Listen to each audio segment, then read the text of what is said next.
read most of the other testimony, and I agree with that too. I just don't know if we can afford everything.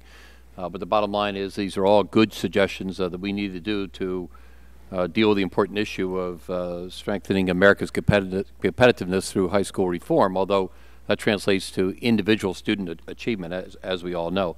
I am a strong supporter of No Child Left Behind, at least conceptually, that we passed in 2001 to address the achievement gap that exists to improve education for all students, but particularly for poor minority students with their more affluent peers.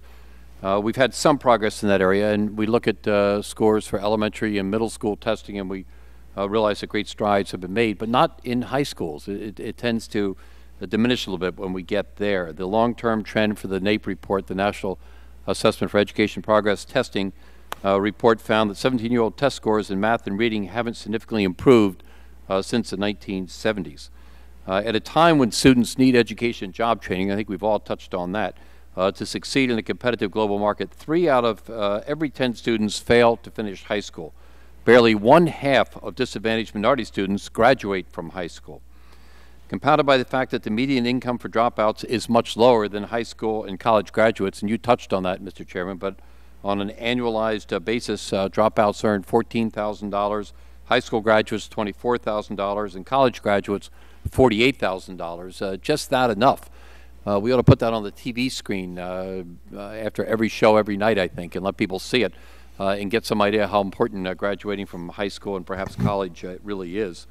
As we work to reauthorize No Child Left Behind, I hope we'll do that in the next few months or year or so, we must work to ensure that graduate students are prepared for college or the workforce when they graduate. And graduation rates have concerned me for some time, and Mr. Scott too, I might add.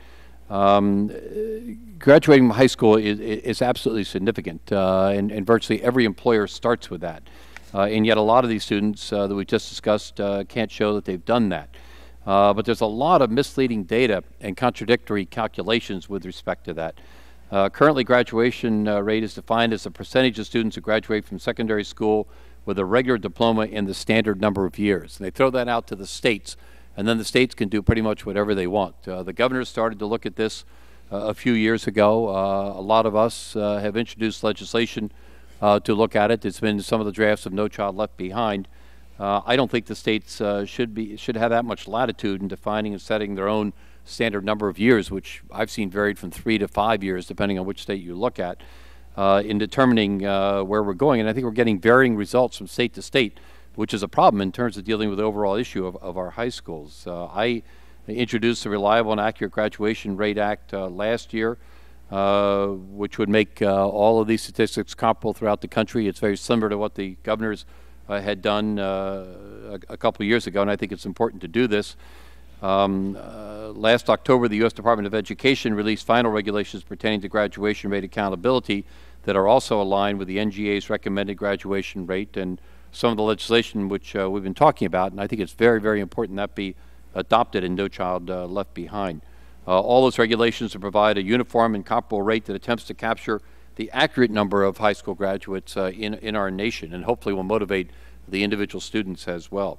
To me, that's the important thing, first important thing to do in terms of solving the graduation crisis in our country.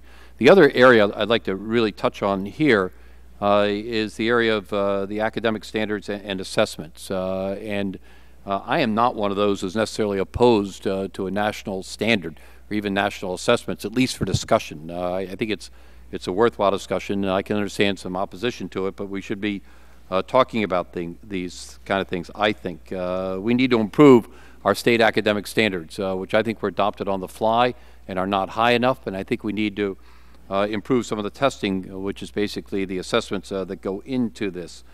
I believe that we've started to do this in my state. I've seen some interesting changes. In fact, the governor's office is talking about that even today. As a matter of fact, we're replacing our testing program with a better system for measuring performance that provides schools with necessary flexibility while holding them accountable for results.